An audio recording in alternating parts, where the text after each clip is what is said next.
give me an idea of these men. If you look at all their names, a lot of them look so much as if they've just been compensated. Correct. For example, Senator Al-Hassan lost out in Taraba State. For example, someone like Mr. Rotimi Amechi, a lot of people felt that he actually did a lot.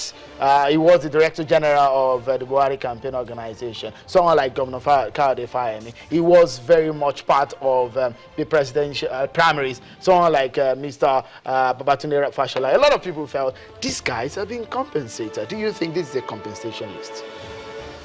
To some extent, it has to be. Party patronage, it's something that you don't want to put in a bin. There is no way you want to form on the presidential system some individuals who have worked tirelessly, who have shown a high level of dint of hard work, not to be compensated in some areas. But however, these are people that are very hugely credentialed.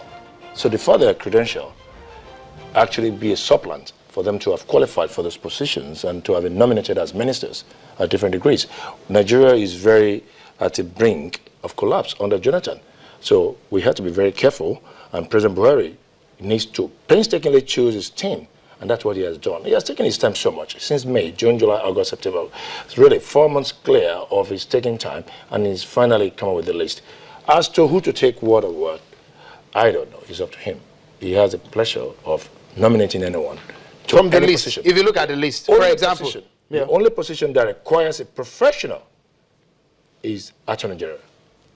And we have almost 7 or 9 lawyers on that list. An accountant can be Minister of Health. It doesn't really matter. But the only time Constitution mentions that anyone should, if anyone will have to emerge as Attorney General, that person must be a called to bar barrister, lawyer, period.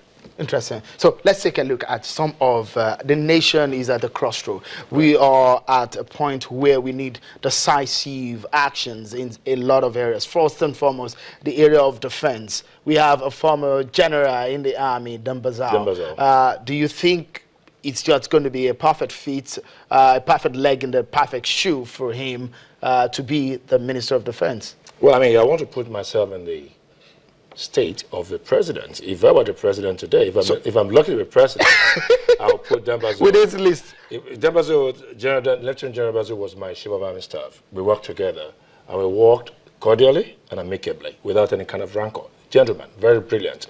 He's well-to-do, he's very deep, and I worked with him closely.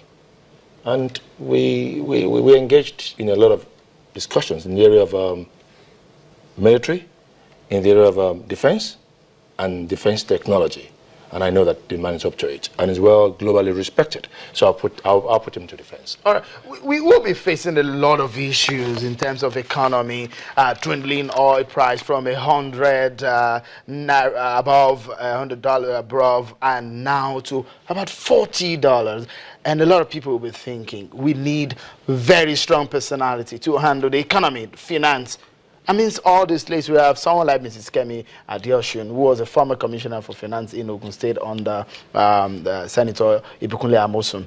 Do you think, amidst all of this, we have someone like Senator Udo Udoma, who also has an expert, some level of training in financial and all of that. So who do you think might just be almost perfect for this position? Economy. I was very free. I was very free when I had to mention Dembazao because I know his competence. That's very open to me. I don't know the competence of these people. But the only person I worked with there is Amina Ibrahim. She was then the special assistant to President Yar'Adua on Millennium Development Goals, MDG. And I know that she has a network of highway with IMF, Paris Club and World Bank. So someone like that will be very fit and proper. And she knows the job. She's been with us in essential social services, health, education, water resources, and all sort of areas of social development. So Kemi and Noah on paper. And my first contact with her was when she had to come with, before the Senate. And she spoke okay. Then who else? Udo Udoma, old-timer. So Mr. President will have to decide. But my advice... It's going to be a tough one, isn't it? It shouldn't be a tough one. It shouldn't be. You just need someone who has a high level of our network. If you go to Washington, D.C. in World Bank, they need to respect you. how do you engage them? Who do you think who do you think will command that respect on the international financial scene? I mean, these guys that you've talked about. I can tell you that I am not sure any of them, but one or two of them. I don't want to appear or sound biased against anyone, but you and I know that looking at the pool of the CV, you know who is the most credentialed.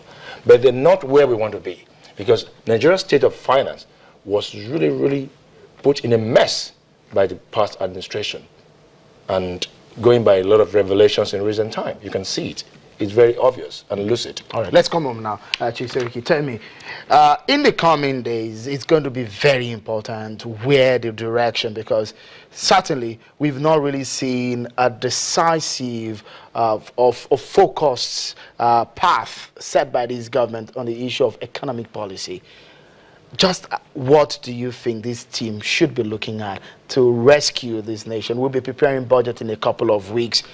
Financial, economic life of this country is very important. What do you think the cabinet should be talking about in the coming weeks? Well, I'm very sure that you're not. We're facing time constraints in this session, but I can tell you that the plague, the menace, the bane of our country at the moment is security.